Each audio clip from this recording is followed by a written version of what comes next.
Hello, this is a video where I will briefly talk through the answers for the exam style questions in Unit 2.1.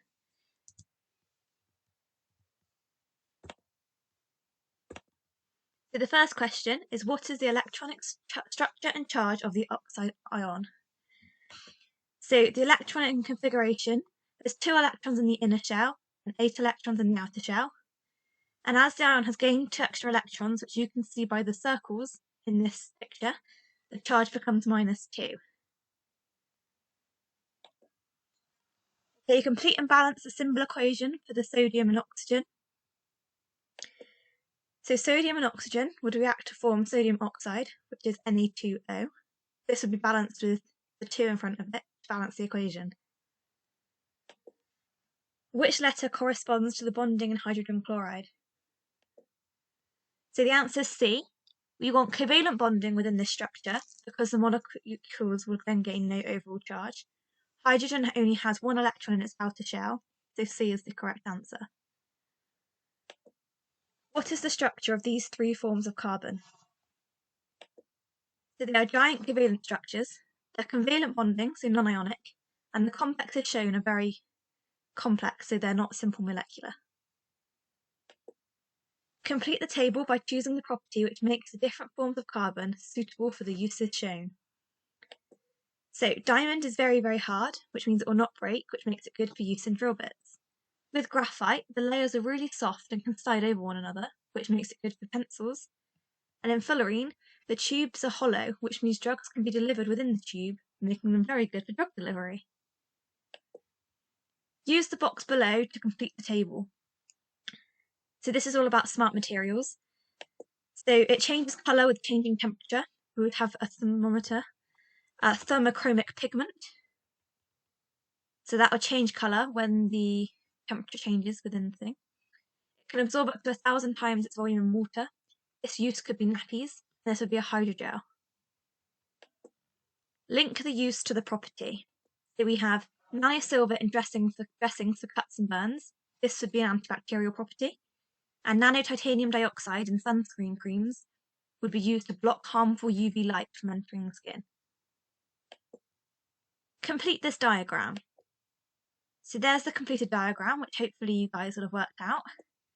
So each hydrogen only has 1 electron in its outer shell, and oxygen has 6.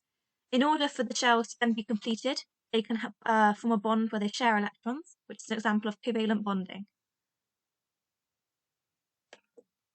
Put a tick in the box next to the property of water, which can be explained by the weak forces between water molecules.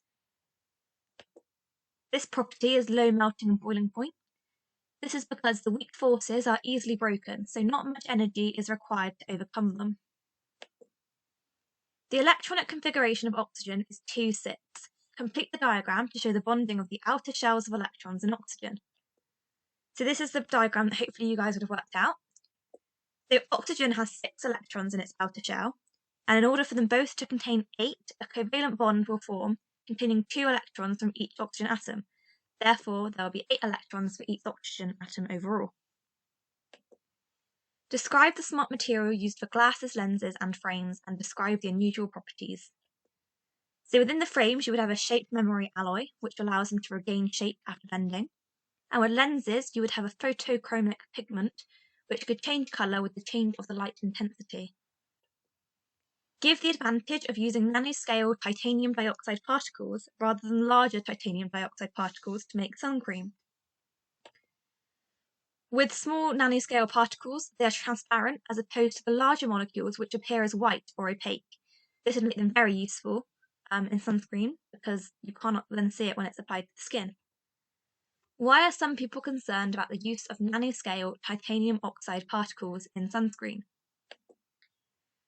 As they are nanoscale particles, there may be ways for them to enter the body. As the particles are so small, this could lead to some medical problems later down the line. Approximately how many times bigger are common titanium dioxide particles than nanoscale titanium dioxide particles? So to do this, we're going to do 3 times 10 to the minus 7, which is the common titanium dioxide particle, divided by 2.5 times 10 to the minus 10, which is the nanoscale titanium dioxide particle, This gives a value of 1,200, which is approximately 1,000. Explain how the bonding of calcium oxide forms with the use of dot and cross diagrams. So the bonding within calcium oxide is ionic. So there's a transfer of electrons. One calcium atom will lose 2 electrons and one oxygen atom will gain 2 electrons. This is shown in the diagram below, meaning the calcium will be a charge of +2 and the oxygen will be a charge of -2. Explain why these compounds have high melting points and why calcium oxide is higher. So there are strong bonds between all the ions. These are strong ionic bonds, and there are also strong electrostatic forces of attraction between the ions. With calcium oxide, the attraction between ions is greater as the ions have a greater charge. Explain how the bonding in graphene and graphite makes them good at conducting electricity. Well, carbon can actually make up to 4 covalent bonds. Within graphene and graphite, each carbon is only bonded to 3 other carbon atoms. That means that there is 1 electron not used in bonding, which can be used to carry charge throughout the structure. A sheet of graphene 11 unit cells in width was rolled up to form a nanotube. Use the information below to calculate the diameter in meters of the nanotube formed. So if you look at the question sheet, we know that the diameter of one of the graphene unit cells is 0.26 nanometers. So to work out the circumference of the nanotube we have formed, we do 11 times 0.26 times 10 to the minus 9. This gives us 2.86 times 10 to the minus 9. And as we know the equation, circumference equals pi times diameter, and we know pi to be 3.14, we can work out the diameter as 9.01 times 10 to the minus 10. Thank you.